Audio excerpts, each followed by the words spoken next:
بھائی نے کوشچن کیا کہ ایک مسجد کے امام صاحب ہیں 60 ایئر سے تقریباً شاید ابو ہیں، عالم دین نہیں ہیں، مسائل بھی طہارت وغیرہ کے ہمیں گمان ہے کہ ان کو نہیں آتے اور تجوید کا کوئی ٹھکانہ نہیں ہے۔ غالباً یہ پوچھنا چاہ رہے تھے کہ ان کے پیچھے نماز پڑھنے کا کیا شرعی حکم ہوگا۔ دیکھیں بڑی معذرت کے ساتھ اگر وہ امام صاحب تک کو یہ کلپ پہنچا دے تو وہ دل آزاری کے مرتکب نہ ہوں۔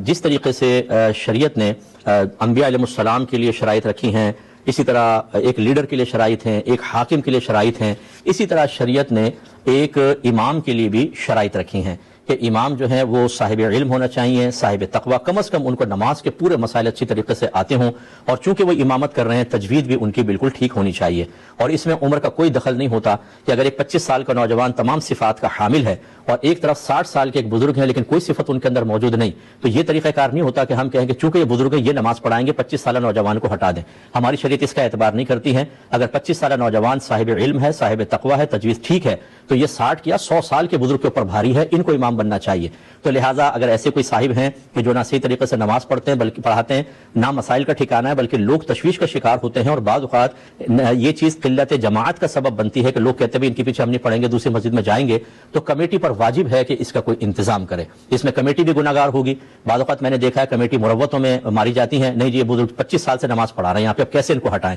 یعنی اس کا مطلب ہے اگر آپ کی فیکٹری کے اندر 25 سال تک ایک داڑھی رکھ کر آدمی کرپشن کر رہا ہو تو اس لیے آپ اس کو نہیں ہٹائیں گے کیونکہ وہ 25 سال سے آپ کی فیکٹری میں کام کر رہا ہے، بوڑھا ہو گیا، یہی ہوگا نا، آپ ایسے ہی کریں گے۔ وہاں کبھی نہیں کریں گے، وہاں تو ایک لمحے کے اندر چاہے وہ 100 سال کا کیوں نہ ہو، اگر چوری پکڑی گئی تو سب کے سامنے شاید ان کو اچھی طرح سنا کے نکالا جائے گا۔ معذاللہ میں یہ نہیں کہہ رہا ہوں کہ امام صاحب کے ساتھ ایسا کریں، صرف ایک سوچ اور فکر آپ کو بتا رہا ہوں کہ جب دین کا معاملہ آتا ہے تو چاہے لوگوں کی نمازیں برباد ہو رہی ہوں، چاہے نااہل کو کھڑا کرنا لازم آ رہا ہو، چاہے اس کی وجہ سے اپنی آخرت کی بربادی کا سامان ہو رہا ہو، کہ سب کی نمازوں کا وبال کمیٹی کے اوپر ہوگا، کوئی پرواہ نہیں ہے۔ اور اپنے اگر فیکٹری اپنے آفس کے اندر کوئی کرے تو پھر ان کی سمجھداریوں کا عروج دیکھا کریں، ہوشیاریوں کا، کہ کیسے اس شخص کو باہر نکالتے ہیں۔ اس لیے ناراض نہ ہوں، یہ ایسے کوئی اگر حضرت ہیں وہ اب 60 سال ویسی ہو گئے، ان کو کہیں آپ گھر میں آرام کریں، اب کسی اور صحیح امام کو لا کے کھڑا کریں ورنہ گناہ گار ہوں گے۔ بہرحال طہارت کے مسائل نہیں آتے، یہ کیسے آپ کو پتہ چلا؟ یہ بھی ایک کوشچن ہے کہ آپ نے ان کو وضو کرتے ہوئے دیکھا کہ بالکل غلط سلط وضو کر رہے ہیں، اور کیا ہو سکتا ہے؟ اگر واقعی ایسا ہے تو پھر تو اور زیادہ تشویش کی بات ہے، اور اگر دیگر نماز کے اندر بہت زیادہ اغلاط کرتے ہیں، غلطیاں،